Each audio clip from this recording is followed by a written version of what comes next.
오늘의 10분 말씀. 출애굽기 34장 18절부터 35절입니다. 28절 한 절 읽겠습니다. 모세가 여호와와 함께 40일 40야를 거기 있으면서 떡도 먹지 아니하였고 물도 마시지 아니하였으며 여호와께서는 언약의 말씀 곧 십계명을 그 판들에 기록하셨더라. 34장 전반부에서는 모세가 하나님께 요청한 그분의 영광을 하나님께서 7가지 성품으로 답을 해주셨습니다.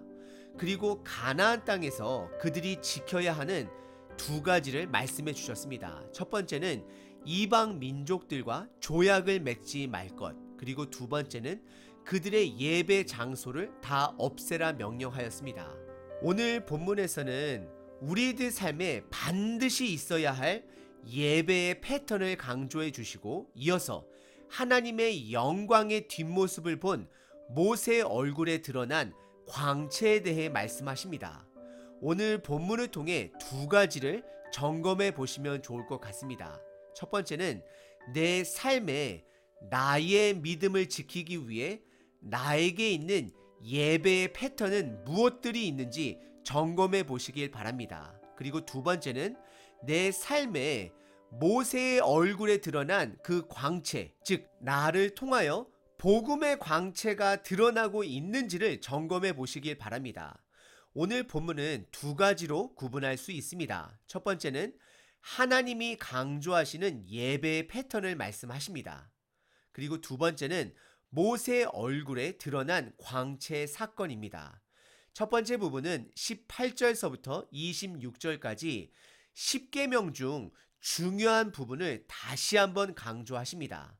그것은 제2의 황금 송아지 우상 사건을 방지하기 위한 하나님의 강조점인 것입니다. 그러다 보니 이미 출애굽기 12장, 13장, 23장에서 다룬 하나님의 율법 부분들을 다시 한번 더 강조하십니다. 특별히 이스라엘의 새 절기와 안식일을 다시 한번 강조하십니다. 18절에 무교절을 지켜야 함을 다시 한번 강조하십니다. 무교절은 6월절 음식을 먹음으로 시작되는 7일 동안 누룩이 들어간 음식을 먹지 않는 절기입니다. 그리고 2번째 절기는 22절에 77절, 즉 6월절이 끝나고 50일째 되는 날 수확한 첫 열매로 하나님께 경배를 드리는 날입니다. 그리고 3번째 절기는 동일한 22절에 수장절 또는 초막절이라 불리는 절기를 기억하라 명령하십니다. 이 날은 포도나 올리브처럼 열매의 추수의 마지막 때로서 그동안 공급하신 하나님을 경배하는 날인 것입니다. 하나님은 연중 절기로 이 3절기를 기억해야 함을, 꼭 반드시 지켜야 함을 이스라엘 백성들에게 예배로 주셨습니다. 6월절과 무교절을 통해 우리는 2가지를 기억해야 합니다. 구원해 주시는 하나님, 그리고 동시에 거룩한 삶, 즉 구별된 삶을 살아야 함을 강조하셨습니다. 그리고 2번째 절기 77절은 하나님을 경배해야 함을 강조하십니다. 그리고 3번째 수장절 또는 장막절을 통해서는 공급하시는 하나님인 것을 우리들이 기억해야 합니다. 특별히 무교절과 유월절을 말씀하실 때는 모든 첫 태생의 동물은 다 하나님께 제물로 드려야 함을 말씀하고 있습니다. 하지만 본문에 보시면 당나귀는 부정한 동물의 범주에 포함이 되므로 어린 양으로 대속해야 할 것을 강조하십니다. 그리고 안타깝게도 우리 인간들, 우리 사람들도 부정한 동물 범주에 하나님께서는 포함을 시키십니다. 그래서 나귀처럼 사람을 위해서는 속죄 제사를 드리게 하십니다.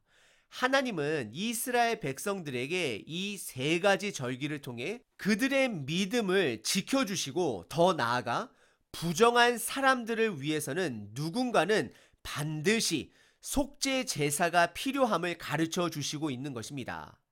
당연히 온전한 속죄 제사의 제물은 예수님을 가리키고 있는 것입니다. 그래서 이 세 절기는 모두가 다 예수님께서 우리들을 위하여 이 땅에서 보여주신 구원 사역의 모형임을 알 수 있습니다.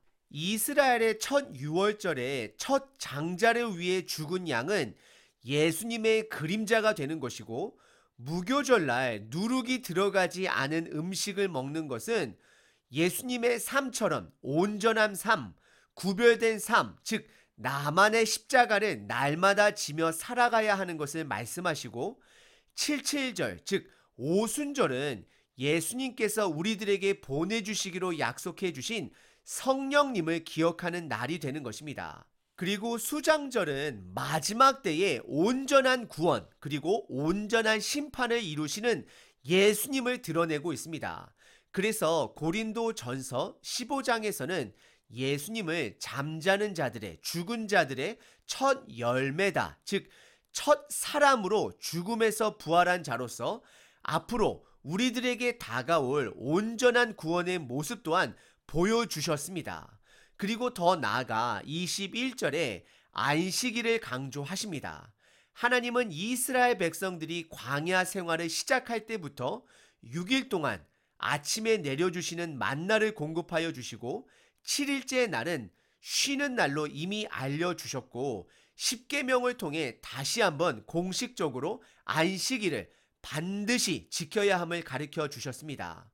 1년에 3가지 절기 그리고 안식일을 통해 하나님께서 하시고자 하는 것은 24절에 하나님 백성인 것을 드러내므로 아무도 그 땅을 탐내지 못하게 하기 위함이다라고 말씀하고 있습니다. 하나님께서는 이 세 절기를 통해서, 그리고 매주 지켜지는 안식일을 통해서 이들을 지키고자 하는 것이 하나님의 마음인 것입니다. 그래서 이 세 절기와 안식일은 절대로 중단되어서는 안 되는 것입니다. 이 날들을 통해서 이스라엘 백성들은 정체성을 기억하기 때문입니다. 그들의 정체성은 오직 하나님만을 신뢰하는 자, 오직 하나님만을 예배하는 자가 되어야 하는 것입니다. 그래서 우리는 이 세 절기의 실체이자 안식일의 주인이 되신 예수님의 부활하신 날을 지켜 예배 드리는 것입니다. 오늘 본문의 첫 번째 부분은 하나님께서 세 절기와 안식일을 강조하시며 제2의 황금 송아지 우상 사건을 예방 교육하고 있는 것입니다. 여러분들은 각자 스스로의 믿음을 지키기 위해 주일 예배 이외에 여러분들께서 스스로 결정한 예배 패턴은 무엇이 있는지를 점검해 보시길 바랍니다. 여러분들, 주일 예배는 우리가 최소한으로 지키는 것임을 기억하셔야 합니다. 그리고 오늘 본문의 두 번째 부분은 모세 얼굴에 드러난 광채 사건입니다. 27절서부터 35절입니다. 우선 모세는 28절에 하나님과 다시 한번 두 번째로 40일 동안 시간을 보내게 됩니다. 이번에는 금식을 했음을 알 수 있습니다. 그리고 29절에 모세가 하나님이 직접 써주신 십계명 2돌판을 가지고 시내산에서 내려오게 됩니다. 그때 모세의 얼굴에 광채가 났지만 성경에서는 본인은 그것을 깨닫지 못했다라고 표현하고 있습니다. 이것은 우리들에게 많은 것을 시사합니다. 모세는 하나님의 영광 보기를 간절히 원했습니다. 그리고 하나님은 그 하나님의 영광의 뒷모습을 모세에게 허락하셨습니다.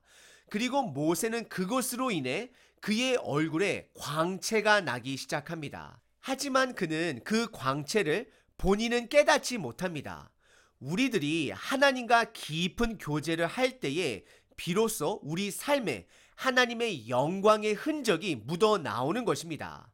30절에 이스라엘 백성들은 모세의 얼굴의 광채를 보고 두려워하였다라고 말을 합니다. 모세의 얼굴에 드러난 광채는 하나님의 영광의 흔적이었습니다. 우리 인간은 죄악된 자로서 이런 하나님의 영광의 흔적조차 두려워하는 존재들입니다. 그리고 이어서 모세는 사람들을 부르게 됩니다. 왜냐하면 하나님이 시내산 위에서 첫 번째 두 돌판 언약을 주셨을 때에 그에게 40일 동안 가르쳤던 언약궤와 다른 성막 안의 기구들, 또 뜰 안에 있는 기구들, 그리고 전체적인 성막 제작 방법과 제사장을 세우는 법과 제사법들을 백성들에게 황금 송아지 우상 사건으로 인해 아직 전달하지 못했기 때문입니다. 그래서 32절에 모세가 하나님이 말씀하신 모든 것을 백성들에게 다 알리게 되었다라고 성경은 말하고 있는 것입니다. 그리고 33절에 모세가 말씀을 마치고 그의 얼굴을 수건으로 덮어 광채를 가리게 됩니다. 왜 가렸을까요? 저 같으면 계속 저의 빛난 얼굴을 보이며 그들에게 말씀을 전했을 것 같습니다. 하지만 모세는 알았습니다. 그 광채가 영원하지 않다라는 것을 알고 있었습니다. 그리고 두 번째는 이 영광의 광채로 두려워하여 말씀에 순종하는 자들이 아니라 광채가 나지 않는다 할지라도 하나님 말씀 자체에 순종해야 함을 강조하고 싶었던 것이었습니다. 제가 이렇게 해석할 수 있는 부분은 여러분들께서 반드시 고린도 후서 3장 13절서부터 18절을 묵상하시길 바랍니다. 고린도 후서 3장 13절입니다. 우리는 모세가 이스라엘 자손들에게 장차 없어질 것의 결국을 주목하지 못하게 하려고 수건을 그 얼굴에 쓴 것 같이 아니하였노라 라고 사도 바울이 설명을 하고 있습니다. 모세의 광채는 결국에는 없어질 것이기 때문에 가렸다라고 말하고 있습니다. 그리고 그 없어질 것에 주목하지 못하기 위해 일부러 수건을 가렸다라고 말하고 있는 것입니다. 그리고 고린도 후서 13장 14절에서는 바울은 율법의 매인 자들에게 그들의 마음이 완고하여 아직도 구약을 읽으면서 그 수건이 벗겨지지 않았다라고 말씀하고 있습니다. 그리고 16절에서는 예수님께로 돌아가면 언제든지 그 수건이 벗겨지리라 라고 말씀하고 있습니다. 이것은 예수님의 죽음을 통해 성막 안에 지성소를 가렸던 휘장이 위에서부터 아래로 찢어진 사건을 말하고 있습니다. 결국 바울은 구약에서 모세의 얼굴을 통해 드러난 빛은 율법이다 라고 말을 하고 있는 것입니다. 사도 바울이 강조하는 것은 율법에 매이지 말아야 할 것, 율법은 메인이 아니라고 강조하는 것입니다. 많은 사람들이 이것 때문에 헷갈려 하시는데요. 절대 헷갈리지 말길 바랍니다. 그래서 예수 그리스도의 영광은 온전한 빛, 즉 복음은 온전한 빛이다라고 말씀을 하고 있는 것입니다. 우리들이 복음이 메인이 되어서 율법을 툴로 사용하는 것은 괜찮습니다. 하지만 율법이 메인이 되었을 경우에는 그 역할은 사람들을, 공동체를 죽이는 역할만 할 수 있음을 여러분들 반드시 기억하셔야 합니다. 그리고 고린도 후서 4장 6절에 어두운 데에 빛이 빛이라 말씀하셨던 그 하나님께서 예수 그리스도의 얼굴에 있는 하나님의 영광을 아는 빛을 우리 마음에 비추셨느니라 라고 말씀하고 있습니다. 이것은 우리가 예수님을 통해 받은 빛은 모세에게 드러난 사라져가는 빛이 아니라 예수님을 통해 드러난 복음의 빛이 영원할 것임을 말하고 있는 것입니다. 그리고 예수님께서는 변화산에서 그의 온몸에 드러난 빛을 통해 오늘 모세의 얼굴에 드러난 부분적인 영광을 3명의 제자들에게 상징적으로 보여주셨습니다. 그리고 예수님은 우리들에게도 그것을 도전하시고 계십니다. 우리가 예수님의 복음을 품고 살아갈 때에 예수님의 진정한 빛이 드러날 것입니다. 오늘 본문의 두 번째 부분은 모세의 얼굴에 드러난 광채에 대해 말씀을 나누었습니다. 저와 여러분들은 복음의 광채를 드러내시면서 사는지를 점검해 보셔야 합니다. 오늘 본문은 예배의 패턴과 복음의 광채에 대해 살펴봤습니다. 우리는 단지 주일 예배만 지키는 자들이 아닙니다. 주일 예배는 최소한으로 우리가 공식적으로 드리는 예배인 것입니다. 우리들 스스로가 내 삶 안에 예수님의 그 복음을 기억하기 위한 예배의 패턴을 만들어야 합니다. 그것이 매일 내가 아침마다 드리는 예배이던, 가족들과 일주일에 한 번 드리는 가족 예배던, 교회 식구들과 스몰 그룹으로 만나는 날이던, 그것이 어떤 모양이든지 간에 그것을 통하여 우리들의 정체성을 상기시켜야 하는 것입니다. 우리가 우리의 정체성대로 살아갈 때에, 하나님의 자녀로 살아갈 때에 나도 모르게 복음의 빛이 우리 이웃들에게 드러날 수 있는 것입니다. 오늘 하루 저와 여러분들의 예배의 패턴을 점검해 보시는 하루 되시길 바랍니다.